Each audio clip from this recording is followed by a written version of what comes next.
नमस्कार दोस्तों, अभी हम आपको इस वीडियो में साइंस का एक ऐसा प्रश्न बता रहे हैं जो आपके बोर्ड परीक्षा में 7 नंबर देकर जाएगा। ये जो प्रश्न मैं आपको बता रहा हूँ ना, ये कभी कभी आपके एग्जाम में पूरे 5 नंबर का पूछा जाता है और कभी कभी ये क्वेश्चन 2 नंबर का पूछा जाता है। तो जब क्वेश्चन ये 2 नंबर का पूछेगा तो 2 को पूछेगा, यानी कि 4 नंबर का, और 5 नंबर का पूछ दिया तो 5 नंबर आपका ऐसे ही मिल जाएगा। ठीक है ना, मतलब कि ये क्वेश्चन बहुत इंपॉर्टेंट है। जैसा कि यहाँ पर देख सकते हैं, आपका प्रश्न है कि प्रकाश का वर्ण विक्षेपण से आप क्या समझते हैं, फुल वर्णन करें फिगर के साथ। ये 5 नंबर का क्वेश्चन आता है। तो सबसे पहले इसका फिगर बहुत आसान होता है, आप एकदम आसानी पूर्वक एक त्रिभुज जैसा बना देंगे।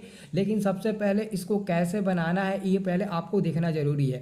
तो क्वेश्चन तो आपका है कि प्रकाश का वर्ण विक्षेपण से आप क्या समझते हैं, ये तो आप आसानी से इसको पढ़ लेंगे। ठीक है ना, और उसके बाद से इसका फिगर पहले ऊपर बनाएंगे। देखो क्या होता है ना, बहुत लड़के पहले परिभाषा लिखते हैं, फिर क्या करते हैं, फिर उसका फिगर बनाते हैं। देखो पहले आप लोग फिगर बनाना, फिगर बनाने से पहले क्या होता है ना कि एग्जामिनर का सबसे पहले मतलब ना आंख इसी पर पड़ जाता है, फिगर पर, और देखता है कि फिगर बच्चे ने अच्छे से सही बनाया है तो आसानी से वो अच्छा नंबर देकर चला जाता है और उसका लिखावट मतलब बढ़िया से नहीं पढ़ पाता है। तो यही होता है खास बात फिगर में। तो सबसे पहले आप ऐसा एक ट्रेंगल बना लीजिएगा, यानी कि इसका नाम दे दीजिएगा, मैं इसका नाम दे देता हूँ। ये हमारा ए हो गया और ये हमारा बी हो गया और ये हमारा सी हो गया। आप भी ए बी सी एक ट्रेंगल बना लीजिएगा और यहाँ से एक किरण को आप मतलब कि गुजारने की कोशिश करिएगा। यहाँ से आप एक श्वेत प्रकाश को डालिएगा। ये श्वेत प्रकाश यानी कि वाइट लाइट है, यानी कि श्वेत प्रकाश।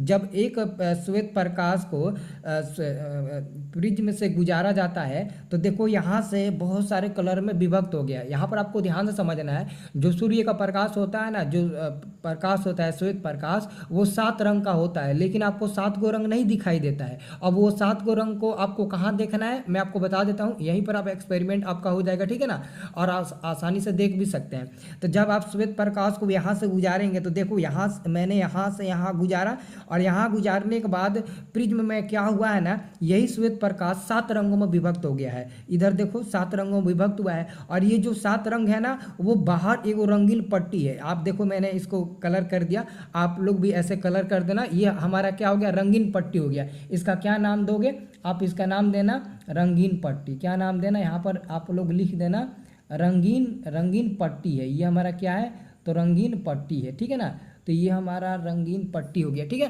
तो रंगीन पट्टी इसी का इसका नाम दे देना। और इसी रंगीन पट्टी पर न 7 को कलर दिखाई देगा और पूरा अच्छे तरीके से दिखाई देगा। कलर का नाम भी मैंने लिख दिया, लाल, नारंगी, पीला, हरा, नीला, जामुनी, बैंगनी, सब कलर का यहाँ पर 7 कलर आपको दिखाई दे देगा। ठीक है ना, तो यहाँ से एक प्रकाश गुजारोगे ना, श्वेत प्रकाश, और प्रिज्म के बाहर जो हमारा पट्टी बनेगा, इसी रंगीन पट्टी पर आपको 7 कलर दिखाई दे देगा।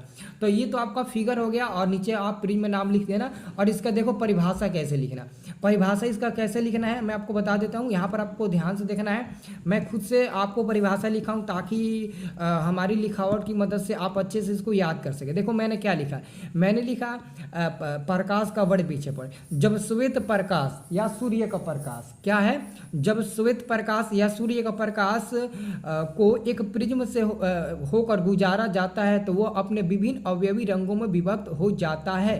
अपने विभिन्न अवयवी रंगों में विभक्त होने की घटना को ही प्रकाश का वर्ण विक्षेपण कहते हैं। प्रकाश का वर्ण विक्षेपण कहते हैं, मतलब कि दोस्तों ये हुआ कि जब हम एक श्वेत प्रकाश को एक प्रिज्म से गुजारते हैं तो प्रिज्म से गुजरने के बाद ना अपने विभिन्न अवयवी रंगों में विभक्त हो जाता है। तो देखो यहाँ पर विभिन्न अवयवी रंगों में विभक्त हुआ है, मतलब कि 7 को कलर में विभक्त हो गया है। और मतलब कि इसी को मतलब क्या कहते हैं, वर्ण विक्षेपण कहते हैं। जो विभक्त हुआ है विभिन्न अवयवी रंगों में, इसी विभिन्न अवयवी रंगों को हम लोग क्या कहते हैं, तो प्रकाश का वर्ण विक्षेपण कहते हैं। और इसी में एक और प्रश्न बनता है, पहले यहाँ पर देख लीजिए, एक साधारण प्रिज्म में 5 सतह होते हैं। ये ऑब्जेक्टिव में आपके पूछा जाता है। ठीक है ना, इसको ऑब्जेक्टिव में याद रखना है। ठीक है ना, और इसी में एक और क्वेश्चन पूछा जाता है, एकदम सिंपल सा क्वेश्चन पूछा जाता है कि वर्णपट या स्पेक्ट्रम क्या है। 2 नंबर का ये भी पूछा जाता है। तो वर्णपट और स्पेक्ट्रम क्या होता है, तो बाबू जो रंगीन पट्टी आपका प्राप्त हुआ है ना, यहाँ पर ध्यान से देखिए, तो इधर ध्यान से देखिए, ये रंगीन पट्टी प्राप्त हुआ ना, इसी रंगीन पट्टी को स्पेक्ट्रम कहते हैं। तो आप इसका परिभाषा कैसे बना लेंगे, कैसे बना लेंगे? तो परिभाषा आप बनाइएगा कि प्रकाश के वर्ण विक्षेपण के दौरान एक रंगीन पट्टी का निर्माण होता है, और वही रंगीन पट्टी क्या होता है? तो प्रकाश का स्पेक्ट्रम कहलाते हैं, यानी कि रंगीन पट्टी को हम लोग स्पेक्ट्रम कहते हैं। और स्पेक्ट्रम दोस्तों दो प्रकार के होता है, एक होता है शुद्ध वर्णपट, शुद्ध स्पेक्ट्रम भी कह सकते हो, और अशुद्ध स्पेक्ट्रम यानी कि अशुद्ध वर्णपट भी आप इसको कह सकते हो। तो ये दो प्रकार के होते हैं, इसको आपको याद रखना है। तो इसका पीडीएफ ना हम आपको पैड ग्रुप में सेंड कर देते हैं, और जो लोग पैड ग्रुप नहीं ज्वाइन किए हैं तो टेलीग्राम ज्वाइन कर लो, टेलीग्राम पर मैं इसको सेंड कर देता हूँ, और टेलीग्राम का लिंक आपको वीडियो को डिस्क्रिप्शन में मिल जाएगा, वहाँ पर मैं इसको शेयर कर दूंगा, ठीक है ना।